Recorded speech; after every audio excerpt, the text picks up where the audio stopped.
bom dia, queridos irmãos da Tribo de Piraquara, aqui é Marlon, estamos aqui nesse domingo mais uma vez para apresentar para vocês a nossa Escola Bíblica Dominical à Distância. Continuamos nesse projeto que muito tem abençoado a nossa querida igreja e esperamos que uma vez mais você nos acompanhe até o final nesse episódio e, sobretudo, que você seja abençoado pela palavra do Senhor, pela exposição e pela explicação que procuraremos trazer uma vez mais da palavra do Senhor. Bom dia, Pastor Carlos. Bom dia a todos. Seja muito bem-vindo. Hoje estamos só nós dois Hoje aqui, só né? nós dois. A gente acabou cortando o Ricardo falou umas heresias no último e a gente cortou.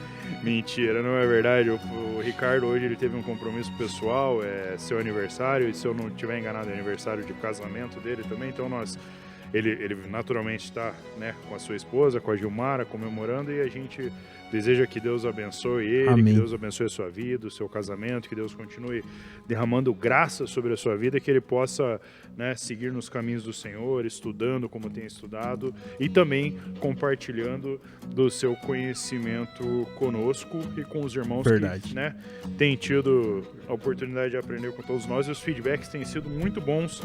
A gente louva a Deus Amém. por isso. Pastor Carlos, então hoje a gente vai fazer um panorama mais geral, é isso?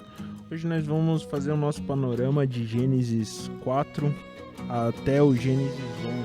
A gente vai dar uma acelerada? Vamos dar uma acelerada, porque nós estamos indo capítulo por capítulo e tá trazendo bastante pontos. Se a gente for parar para fazer capítulo por capítulo, a gente consegue fazer também EBD. Claro. Só que o principal objetivo é o panorama, Exato, né? Então, não é sermão aqui, né? A gente tá trazendo estudo. E como a gente deu detalhado o 1, 2 e o 3, Gênesis 1, 2 e 3, para que os irmãos também pudessem entender o porquê que agora tá acontecendo as coisas, se eu posso assim dizer. Isso. Porque hoje acontece o que está acontecendo de ruim.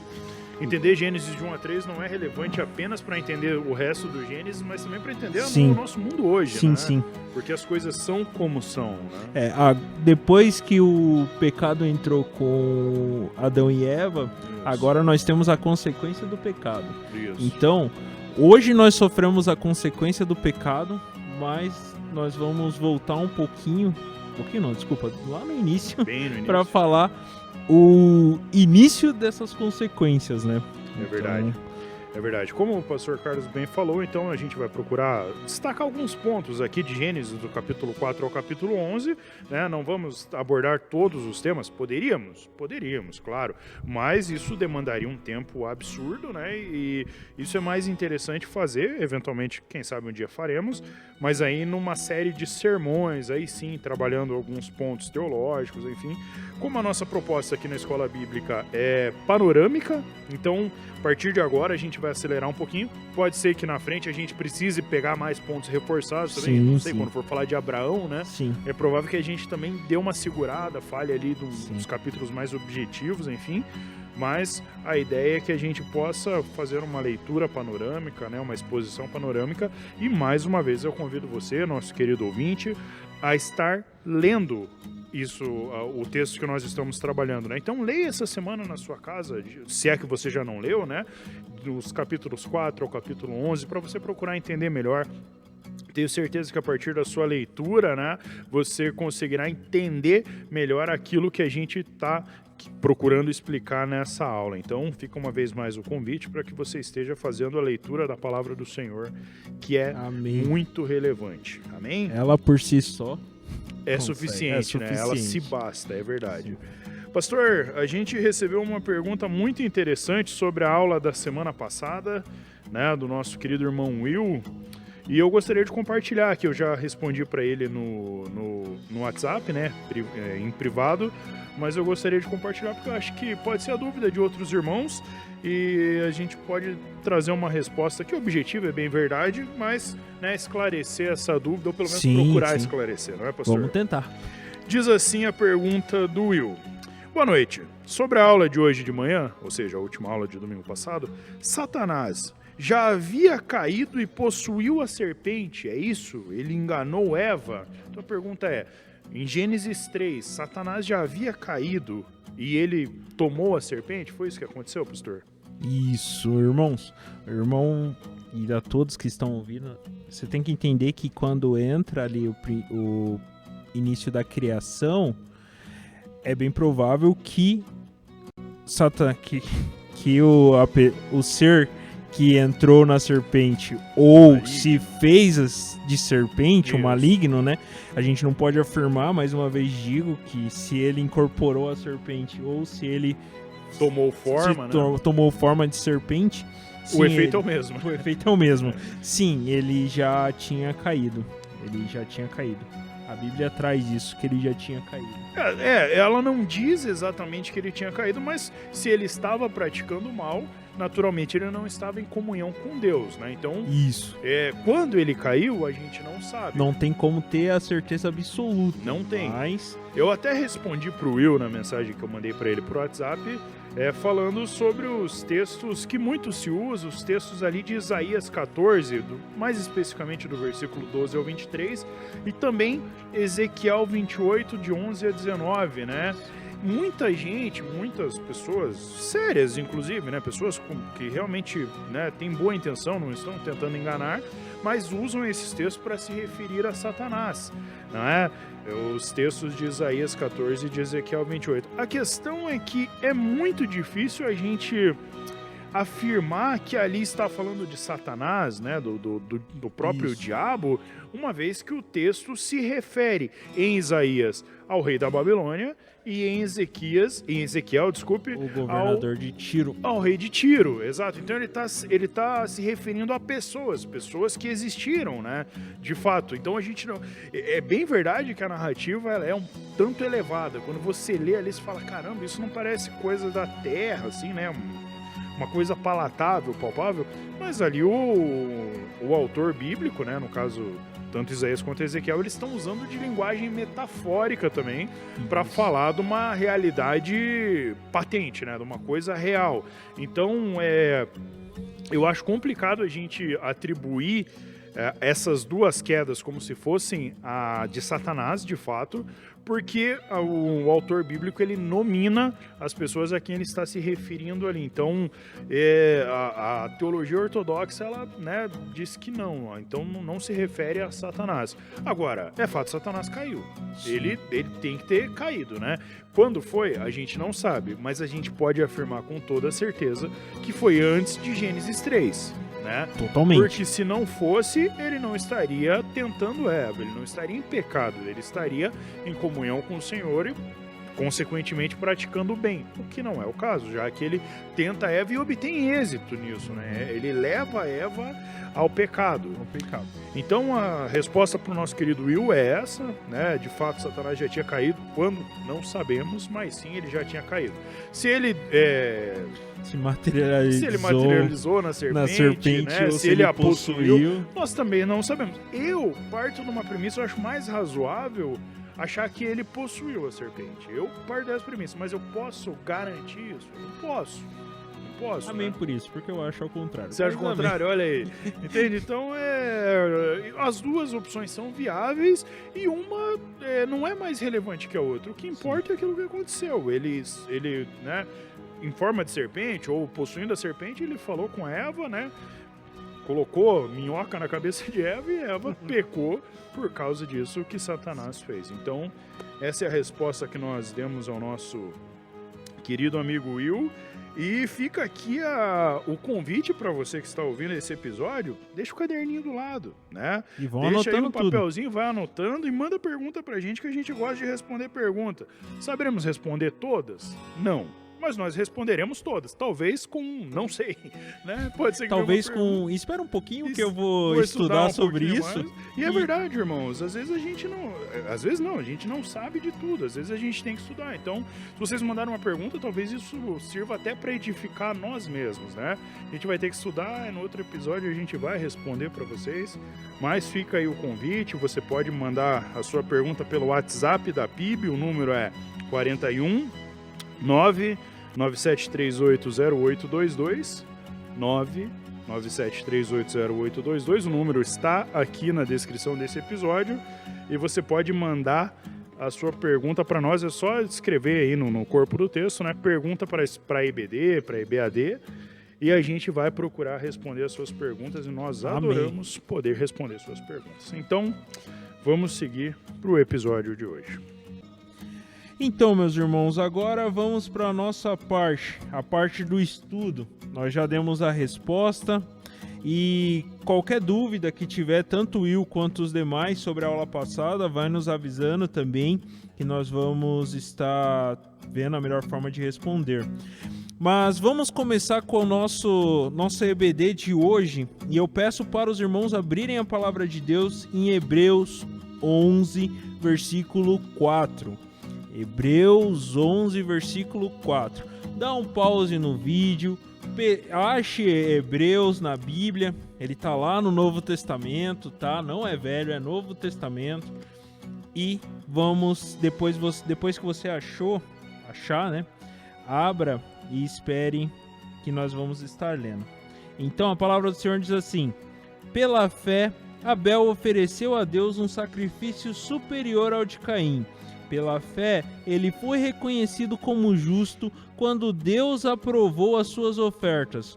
Embora esteja morto, por meio da fé, ainda fala.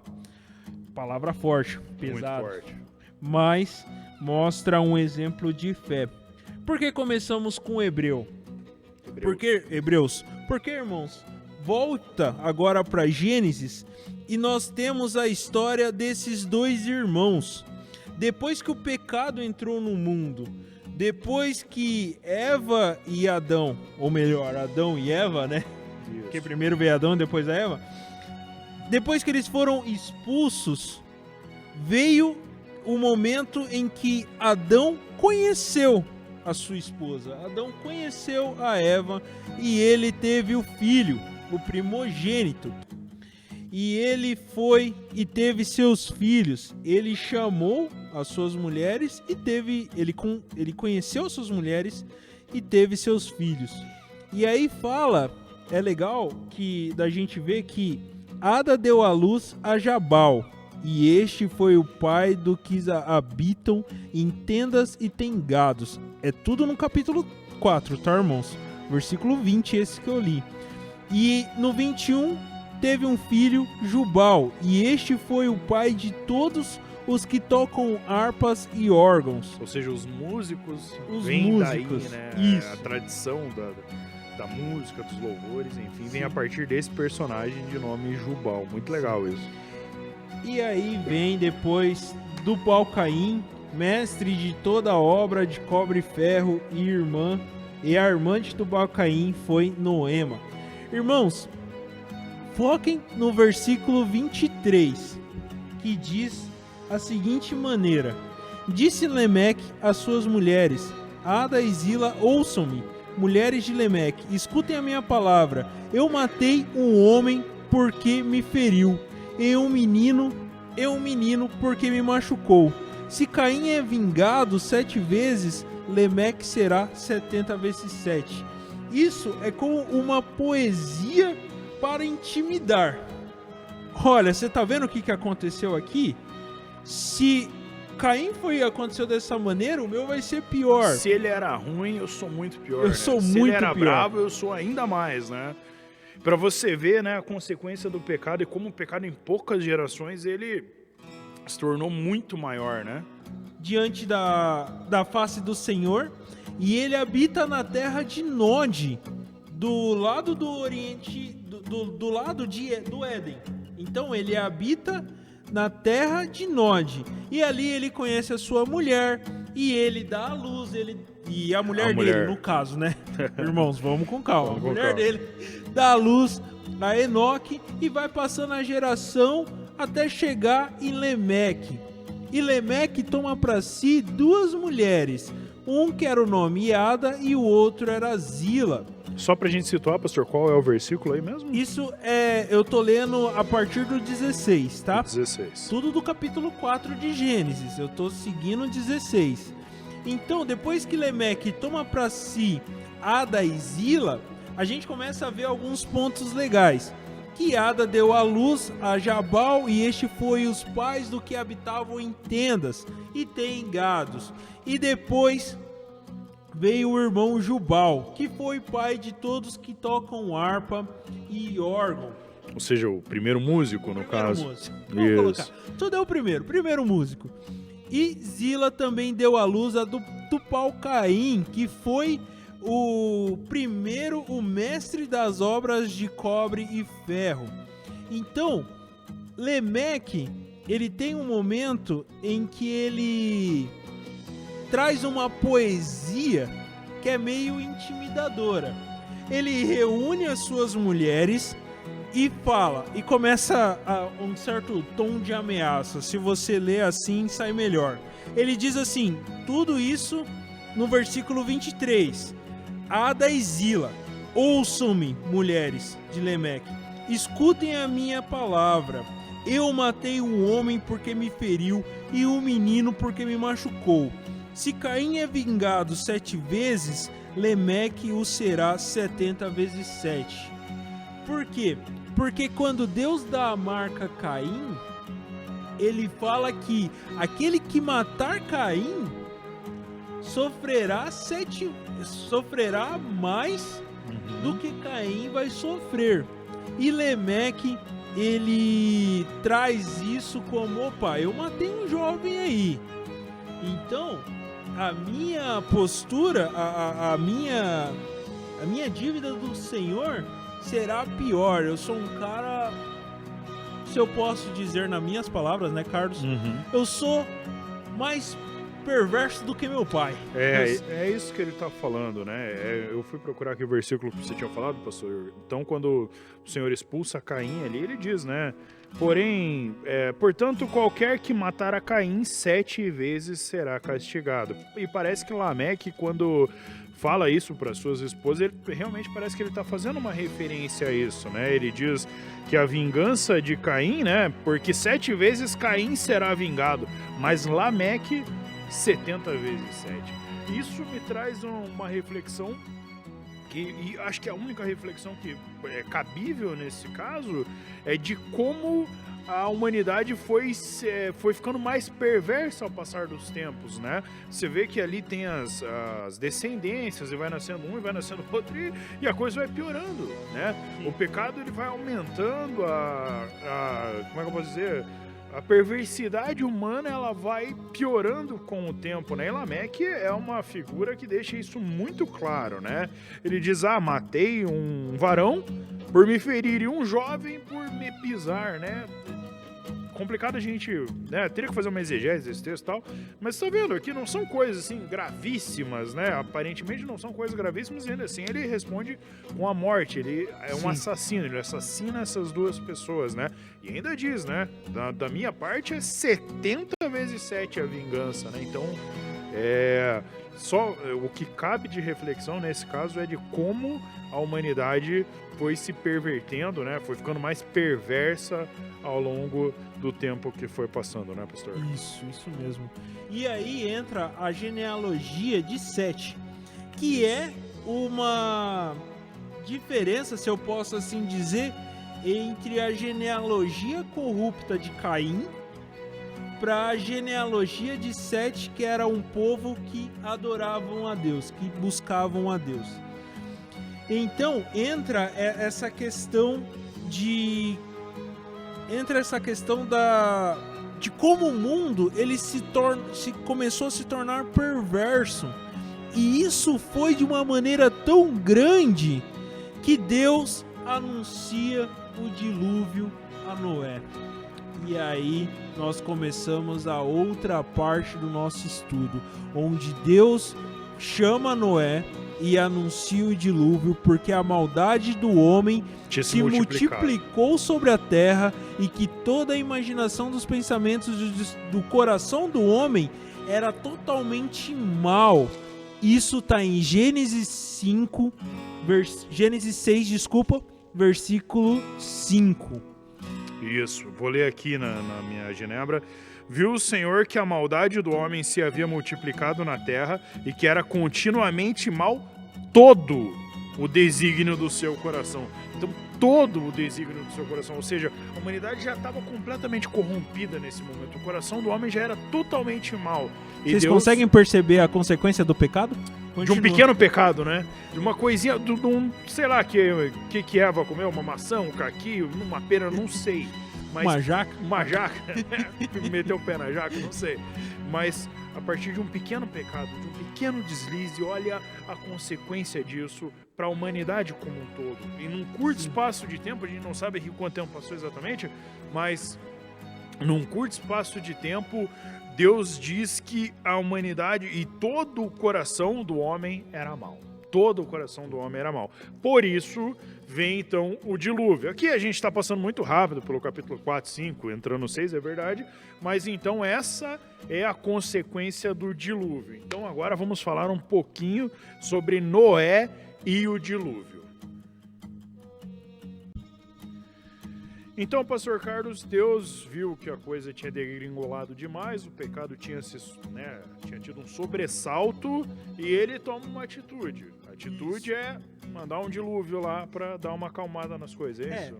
A palavra do Senhor diz que em Gênesis 6:6 que o Senhor se arrependeu de ter feito o homem na terra e isso lhe pesou o coração. Irmãos, mas deixa eu te perguntar, pastor, aqui, eu vou te... E polêmicas, meu pai. Deixa eu te interromper um minutinho. A palavra de Deus... Deixa eu pegar minha Bíblia aqui próximo do microfone. A palavra de Deus diz no versículo 6, né? Então se arrependeu o Senhor de ter feito o homem na terra. Deus se arrepende, pastor? Neste caso, irmão, Marlon, desculpa. Já. Pastor e ovelha, né? Mas não, nesse caso é o seguinte. Não é que Deus falou assim, nossa, errei. Eu. Pra não falar meu Deus. Eu mesmo. Eu mesmo. Não foi nesse sentido, mas foi assim que ele se entristeceu. Sim. Tanto que o versículo continua, né? Porque fala que pesou o coração. Isso lhe pesou no coração. Sim. Então, você não é o centro de Deus, tá? Isso daí Jamais. Já deixamos claro, porque pesou o coração de Deus, ele se entristeceu neste ponto. Eu lembro que me preparando para esse episódio, eu escutei um podcast do pastor Wilson Porte Jr. Você que não conhece o pastor Wilson Porte Jr., fica a recomendação para você ouvir seus vídeos, seus sermões e tudo mais. E o pastor Wilson Porte, ele é muito versado em línguas originais, e ele comentou que fez um estudo e que, segundo as palavras dele, em todas as vezes que aparece na Bíblia Deus se arrependeu, o texto está dizendo Deus se entristeceu. Né? Porque Deus não pode se arrepender nessa perspectiva que a gente às vezes entende como se ele tivesse errado, porque Deus não erra. Sim, tanto que Deus não finalizou tudo. Errei, passar a borracha aqui, vou acabar com esse mundo, acabar com novo. tudo. Não, porque foi isso, se você continuar no versículo 9, mostra que, versículo 8, desculpa, mostra que que Deus achou em Noé uma graça. Isso. Ele achou em Noé um homem justo e íntegro, diferente de todos que estavam ali. Daquele mundo perverso, ele achou uma pessoa. Havia ainda um rastro de esperança no mundo. Mas entendam, irmãos, não que Deus se arrependeu de finalizar, ele simplesmente se entristeceu e começa uma nova etapa. E ele não se entristece por aquilo que ele criou, ele se entristece pelos caminhos que a sua criação tomou. Né? Sim. A sua criação decidiu pecar, né, lá com Adão e Eva, e essa coisa foi se corrompendo, o pecado foi aumentando. Isso entristece a Deus, porque Deus fez as coisas para que elas fossem boas. Né? Deus fez uma criação boa, perfeita, mas essa criação se afastou do Senhor, se apartou do Senhor, e isso entristece a Deus. Sim. Agora, Deus de maneira nenhuma erra. Deus não erra, ele é perfeito. E Deus, do mesmo jeito que fez com Adão, olha, Adão, você vai cuidar daqui, você vai lavrar, proteger. A mesma coisa ele faz com Noé. Ele chama Noé e faz uma aliança com Noé. Exato. Ele está com Noé. Então ele pede para Noé preparar a arca porque o dilúvio tá vindo. E não é exagero, eu tô lendo aqui na Bíblia cronológica, não é exagero dizer que Noé é uma espécie de segundo pai da raça humana, não é? Isso. Uma vez que Deus manda o dilúvio, né, sobre a terra e sobre a Noé e a sua família, ele também é um segundo pai da raça humana. A Bíblia cronológica coloca esse nas suas notas, né? Eu achei muito interessante. Diz aqui que Noé era um homem de paciência, de coerência e de obediência. E era, né? Porque Ele andava com Deus. Pois o é. Versículo 9 diz. Para ele construir a arca ali, ele tinha que ser muito obediente. Para ele esperar todo o tempo que ele esperou, ele tinha que ser paciente, né? E era um homem coerente, porque se ele não fosse coerente, ele não ouviria aquilo que o Senhor estava designando para ele, né? Ele foi coerente com aquilo que ele acreditava, não é? Isso. Então, ele começa a trabalhar na questão dos passos em que Deus traz para ele. E ele explica como que será feito a arca, e ele começa, Deus no caso, né, explica para Noé como que será a arca. E o legal é que todos achavam que Noé era louco. E mesmo assim, ele fez a vontade do Senhor. Irmãos, se a gente tem dificuldade quando 2 ou 3 vêm nos chamar de louco, pois é. Imagina uma multidão perversa instigando o cara a errar, e mesmo assim ele tem uma intimidade com o Senhor tão forte, um propósito firme, um propósito firme, que ele caminha com o Senhor e faz como o Senhor ordenou. Perfeito. Muito bem. E então ele começa a colocar os animaizinhos na arca, pastor. Teve que subir lá os bichinhos. Mas como é que era? Era um? Era dois? Será que era um casalzinho? Só um parzinho de cada? De cada? Irmãos, vamos aqui para um ponto. Capítulo 7, versículo 2. De todos os animais... Desculpa, né? Vamos melhorar aí, né? Mas de todo animal limpo, levarás contigo 7 pares, o macho e sua fêmea. Mas os animais imundos, um par, o macho e sua fêmea. E aí ele começa a trabalhar. O que era limpo, 7 pares. Isso. E o que não era, um par. Então, esse pensamento de um machinho e uma fêmea de cada espécie não rola. A Bíblia apresenta que houve mais, né? Algumas espécies tinham mais do que apenas um casal daqueles bichos, não é? Sim. E Noé ali já não era muito novo, aparentemente, né, pastor? Não. já era um homem experiente. Ele já era um homem andado, hein? Já tinha caminhado. Noé tinha 600 anos de idade quando as águas do dilúvio inundaram a terra. 600 anos. E eu com 30 já com dor nas costas. É verdade. Calcule só. E como é que foi esse dilúvio, pastor? Então, Noé colocou os bichinhos na água lá e caiu, né? Aliás, colocou os bichinhos na arca, desculpa.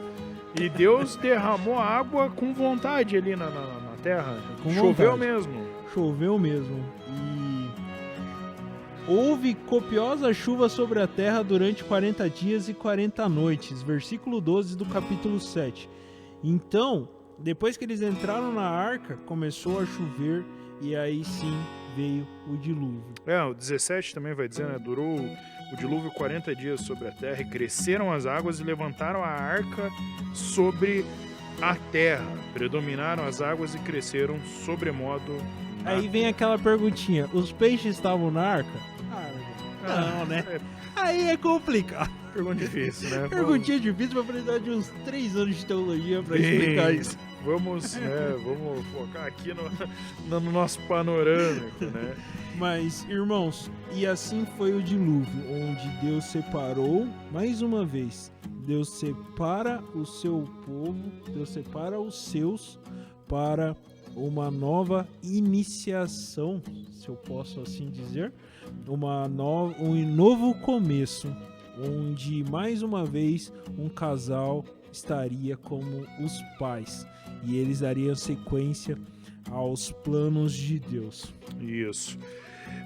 Eu sei que uma pergunta que é muito provável que venha o dilúvio ele foi local ou o dilúvio foi global? Meus irmãos, nós não sabemos. Essa é uma pergunta que nós respondemos com muita tranquilidade, porque nós não sabemos, né? Há quem defenda o dilúvio local, há quem defenda o dilúvio global. E há argumentos para ambas as posições, né? Argumentos muito fortes, inclusive. Eu, particularmente, não tenho uma opinião fechada. Eu realmente não sei se foi global ou se foi local. Às vezes eu acho que ele tende a ser mais local, às vezes eu acho que ele tende a ser global. Então, não sei se o pastor tem uma opinião diferente, pastor. Você já fechou questão quanto a isso? Meu pensamento é que é local, mas indiferente, né? Os planos perfeito. de Deus é maior do que tudo. Ali estava nascendo a nação eleita dele, né? Perfeito. Então, independente, irmãos. É a mesma coisa da serpente. Satanás incorporou ou não, não faz diferença, não faz né? diferença dos planos dele. Mas, irmãos, depois que passou o dilúvio, tudo, veio o quê? Primeiro, holocausto depois do dilúvio. Não o primeiro sacrifício, mas o primeiro momento em que é separado para Deus. Vocês conseguem entender isso, a importância da gente separar o melhor, separar o agradecimento, separar o que você faz de melhor para Deus? O primeiro altar, quando eles saíram, a primeira coisa que eles fizeram foi o altar ao Senhor.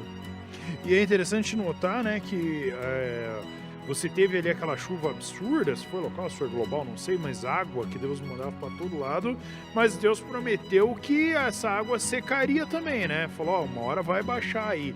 E como é, aliás, que aqueles seres humanos perceberiam que já era a hora de voltar, que a coisa, né, que tinha se acalmado tudo. Se você ler aí os versículos, deixa eu só achar aqui na minha Bíblia aqui, mas versículo 14, né? Gênesis 9:14. Sucederá que quando eu trouxer, Deus falando, né? Sucederá que quando eu trouxer as nuvens sobre a terra e nelas aparecer o arco, então me lembrarei da minha aliança, firmada entre mim e vós e todos os seres viventes de toda a carne, e as águas não mais se tornarão em dilúvio para destruir toda a carne.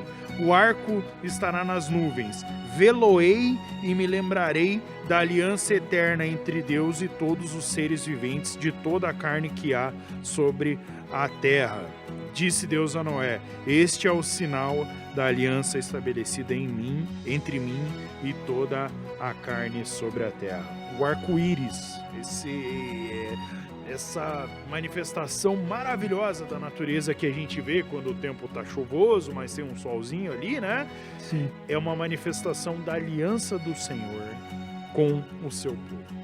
É muito bonito a gente perceber isso, como Deus manifesta a sua glória através da natureza, né? Isso já me remete ao Salmo 19, né? Os céus proclamam a glória do Senhor, e o arco-íris é esse símbolo da aliança que Deus fez com Noé.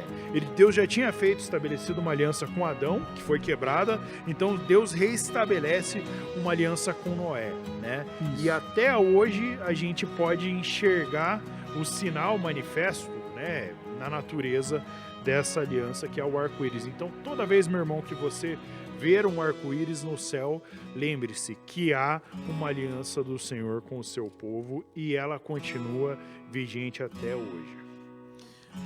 Amém, irmãos. E na sequência você já percebe o que? Os descendentes dos filhos de Noé. Isso, começa aqui. E aí começa uma nova etapa. E aí nós entramos na famosa Torre de Babel. Pastor, então houve o dilúvio, né? Deus, como é que a gente pode dizer? Ele recomeçou ali a humanidade com Noé, que, né, segundo a Bíblia diz, era um homem justo, né? Isso. Então estava ali estava próximo de Deus, tinha proximidade com Deus, tinha crédito com Deus, né? E o dilúvio, ele serviu ali para dar um recomeço à humanidade. Então, sim, a gente pode entender que ficou tudo bem? Como é que é? Então, nós, como hoje, lendo a história, é mais fácil de interpretar, né? Por quê? Qual que era o plano? Beleza, agora nós continuamos bem. Isso. Só que o mundo era perverso e é perverso por quê? Continua sendo porque começou com o pecado. O pecado veio ao mundo em Adão e Eva. Então, por mais que Noé seja um homem íntegro, seja um homem que tinha intimidade com o Senhor, a sua descendência continuou trazendo o pecado no mundo. Porque afinal estava afetada pela queda, né? Porque eles também faziam parte dessa queda. Isso. Então, com Cã, depois vocês param para ler a história, com mais calma, né? Com mais calma, capítulo 8, capítulo 9. Depois com Cã, veio o pecado, continuou ao mundo, ao ponto da gente chegar no capítulo 11, e o mundo que só tinha uma maneira de falar, só tinha uma linguagem, né? Porque tudo caiu, tudo acabou e Noé começou uma nova, então todo mundo tinha a mesma linguagem, a partir de Noé mundo tinha ali, né? O jeito de falar. O que eles pensaram? 11, versículo 4. Vamos construir uma cidade que alcance, com uma torre que alcance os céus. Assim, o nosso nome será famoso. Ou seja, eles queriam glórias. Do mesmo jeito que Eva foi corrompida quando a serpente fala que se ela comer do fruto, os olhos dela se abrirão e ela seria igual a Deus, aqui a vontade de ser famoso começou quando o povo pensa em eu vou construir uma torre para sermos famosos, ali nosso nome será reconhecido em todos os pontos. E isso, irmãos, é sério, porque começou com Eva. Caim foi induzido ao pecado porque ele deixou a sua, talvez, inveja, mas ele deixou a ira, como está escrito na palavra do Senhor, tomar conta, e o pecado entrou na vida dele, a maldade entrou na vida dele. Assim também é na humanidade quando eles pensam em construir uma torre. E é muito interessante, né? Porque eles dizem aqui no versículo 4: tornemos célebre o nosso nome. Por que a Bíblia apresenta tantas genealogias, né? Porque o nome, a história, né, é muito importante. Ter o nome fixado ali, celebrado, é motivo de honra, é motivo, né, de alegria, de honra, de glória, enfim. Então eles são muito preocupados com isso, né? Eles querem tornar... Desculpa, me afoguei aqui. Eles querem tornar célebre o seu nome para que a descendência, os seus próximos, os reconheçam como pessoas importantes. Olha lá o que os nossos antepassados fizeram. Uma torre que alcançou os céus, imagine, né? Então eles estavam preocupados com isso, né? Isso era a mesma coisa da gente pensar, irmão. Se você começar a ler os profetas, você vai ver Isaías, filho de fulano. Isso. Você vai ver que outros profetas já não são assim, chamados assim. São Miqueias, da cidade de tal lugar. Então, isso mostra o quê? O quanto eles são conhecidos. Se Isaías é filho de alguém importante, então estava escrito quem era o pai dele. Se Miqueias não era tão importante assim, então, ele é daquela cidadezinha. É igual eu chegar hoje e falar assim para os irmãos que estão me ouvindo: eu sou o Carlos, filho do Manuel. Tá, quem é Manuel? Agora, se eu chego na cidade onde meu pai me criou, onde eu cresci com a minha família, e todo falar mundo assim: conhece sua família, eu né? sou o Carlos, filho do Manuel, que trabalhou na prefeitura. Aí o pessoal conhece, porque lá o nome é conhecido. É a mesma coisa. Eu quero que a minha descendência lembre de mim, porque eu sou um cara que se tornou famoso porque eu fiz uma torre que alcançou os céus, que ali a gente vai proteger o nosso povo. E ali, meus irmãos, se eu posso assim dizer um pensamento, tá? Não tá escrito na Bíblia, então não me critique. Cuidado. Eu vou tomar cuidado, mas não me critique. Mas ali eles poderiam ter pensado assim: e aqui nós estamos protegidos. Aqui nós estamos todo mundo juntos. Seremos famosos, seremos pessoas grandes. E aqui nós estamos totalmente protegidos, inabaláveis. E e não seremos destruídos de uma maneira fácil. E foi aí onde Deus, ele viu o que estava acontecendo. A Bíblia fala que ele desceu para ver a cidade. Mais uma vez mostra esse momento onde o Senhor caminha com a sua criatura, onde o Criador caminha com a sua criatura. Ele viu, ele desceu a cidade, ele viu o que os homens estavam construindo, e aí começa mais uma vez aquele pensamento: de novo vocês vão querer ser igual a mim? Buscar fama? Tentar contra mim, vocês vão contra tentar contra mim? Então tá. E foi aí que ele traz as várias línguas, Deus confundiu o povo com várias línguas, e aí não é línguas estranhas, não são idiomas, né? São totalmente idiomas, e aí o povo acabou se dispersando. Por toda a... É só fazer um adendo aqui no versículo 7, quando Deus, né, resolve descer ali para tomar uma atitude contra essa atitude que o povo estava tomando, de querer chegar aos céus com a sua torre. Deus diz no versículo 7, até se você tiver outra versão aí para conferir se diz da mesma forma, pastor, mas diz aqui na Almeida que eu tô lendo, diz: vinde, desçamos e confundamos ali a sua linguagem, ou seja, é plural, né? Isso. Mais uma vez, né? Não tem muito a ver com o que nós estamos estudando aqui hoje, mas mais uma vez mostrando a pluralidade do Senhor, e que no Novo Testamento a gente vai entender como a Trindade, né? Como Deus Pai, como Deus Filho, como Deus Espírito Santo, né? Porque se desçamos e se confundamos, e logo depois no versículo 8 ele diz: o Senhor os dispersou dali. Então o Senhor desçamos, o Senhor confundamos, mas o Senhor os dispersou. Então não foi vários deuses que dispersaram, é um Deus só que dispersou aquele povo ali da Torre de Babel. Então fica como curiosidade aí para você ler. É legal a gente enxergar esses detalhes nas nossas leituras bíblicas. Meus queridos, eu quero dizer para você que nós vencemos então os primeiros 11 capítulos de Gênesis, né? Aleluia! Muitas dificuldades, muito estudo. Sem o Ricardo aqui. Sem o Ricardo aqui hoje, nos está fazendo falta, mas estará nos próximos episódios. Já convidamos os outros pastores da nossa igreja, pastor Josavias, pastor Edivan, estão convidados. Sempre que possível traremos irmãos de fora, outros pastores que estudaram com o pastor Carlos, que estudaram com o pastor Josavias, pastores amigos, enfim, né? Colegas meus de seminário, de repente, para estar aqui compartilhando a palavra com a gente. Mas o fato é que nós vencemos os primeiros 11 capítulos de Gênesis, né? Fizemos aí uma visão panorâmica sobre esses primeiros capítulos, e daqui em diante eu acredito que a gente começa a entrar nos patriarcas, né, pastor? Agora, daqui para frente, é a história dos patriarcas, né? Agora já começa a descendência de Sem.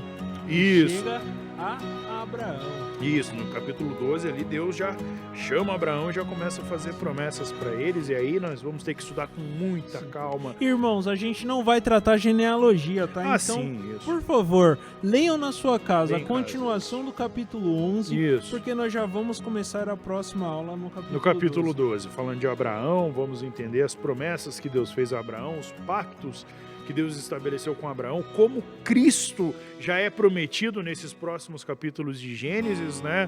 Isso. Como a multiplicação do povo de Deus a partir de Abraão.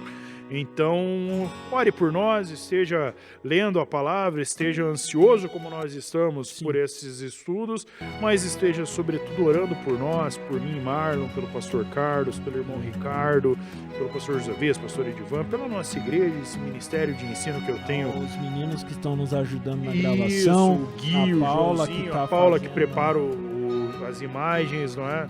Pelo departamento de ensino, que eu tenho a alegria de liderar aqui nessa igreja, para que a gente possa sempre entregar o melhor conteúdo possível para você, para que você seja edificado, meu irmão. A intenção aqui não é te dar apenas compreensão intelectual, ela é sim importante, mas mais do que isso, que você seja edificado pela palavra do Senhor, que você possa crescer em sabedoria, mas também e principalmente em comunhão com Ele, que isso é o mais importante. Que você esteja se aproximando de Cristo. Pastor Carlos, uma vez mais, muito obrigado, um bom domingo.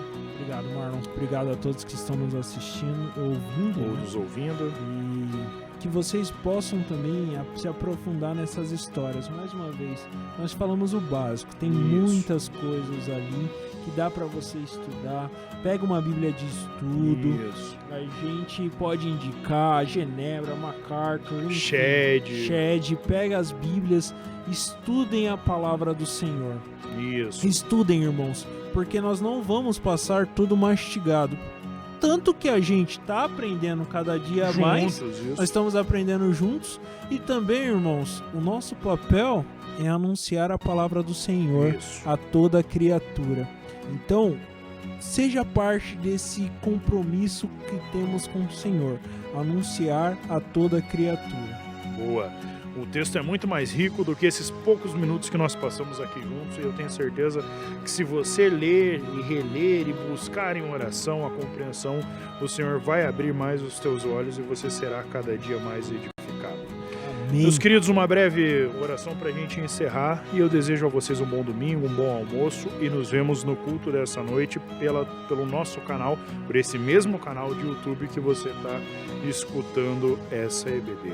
Oremos. Senhor, louvado e engrandecido seja o teu nome, Pai, por essa aula, Pai, por esse conteúdo, por esse texto maravilhoso que o Senhor nos permitiu ter até hoje, tantos milênios, tantos séculos, tanto tempo depois, Pai.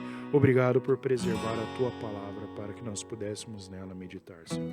Abençoe cada um dos irmãos que está aqui ouvindo essa EBD, Pai, e que eles possam ser edificados não por mim, não pelo pastor Carlos, Senhor, mas por Jesus Cristo, que é o autor da nossa fé, Pai. Obrigado porque o Senhor nos inspira pelo Teu Espírito Santo, Pai, a buscar mais de Ti. E assim nós louvamos o Teu nome e Te agradecemos em Cristo Jesus, nosso Senhor e nosso Salvador. Amém. Amém. E amém. Até domingo que vem. Até domingo que vem, irmãos. Fiquem com Deus. E com o Ricardo aqui juntos. Amém.